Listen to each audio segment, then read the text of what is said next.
ఈ రోజు కసరా గ్రామంలో ఘోర ఘటన చోటు చేసుకుంది. గ్రామానికి చెందిన పానాది సాయి నిరంజన్ మద్యం మత్తులో అదే గ్రామానికి చెందిన పానాది శివాజీపై దాడికి పాల్పడ్డాడు.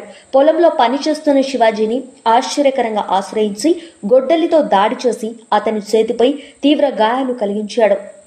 దీంతో గాయపడిన శివాజీని వెంటనే భైంసా వెంకటేశ్వర హాస్పిటల్కు తరలించి చికిత్స అందించారు. బాధితుడు ఈరోజు పోలీస్ స్టేషన్లో అధికారికంగా ఫిర్యాదు చేశారు.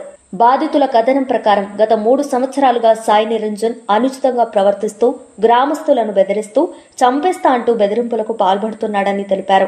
అప్పటికే ఒకసారి ఎస్ఐకు కంప్లైంట్ ఇచ్చినట్టు చెప్పారు. కానీ తిరిగి అదే ప్రవర్తన కొనసాగుతూ 100 నంబర్కు ఫోన్ చేసి ఇతరులను భయపెడుతున్నాడని అన్నారు.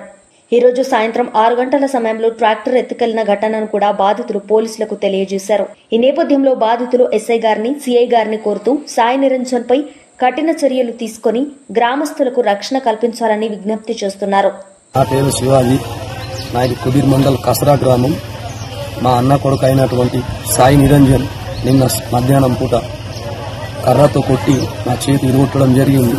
నేను వెంకటేశ్వర హాస్పిటల్లో చికిత్స పొందాను. ఈరోజు డిశ్చార్జ్ అయ్యాను ఉదయం.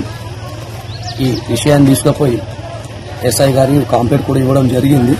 గతంలో కూడా కంప్లైంట్ ఇచ్చాను, కానీ వాడిపై తాగుతున్నాడని చెప్పేసి ఎవరు కంప్లైంట్ ఇచ్చినా కానీ యాక్షన్ తీసుకోలే.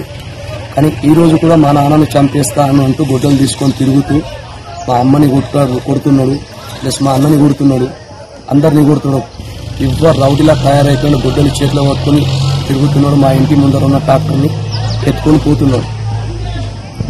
ఈరోజు తీసుకోపోవడం జరుగుతున్నది. సాయంత్రం పూట వాడు ఎక్కడన్నా అమ్మేస్తాడు, లేకపోతే ఎక్కడన్నా కాల్ చేస్తాడన్న భయం మాకు.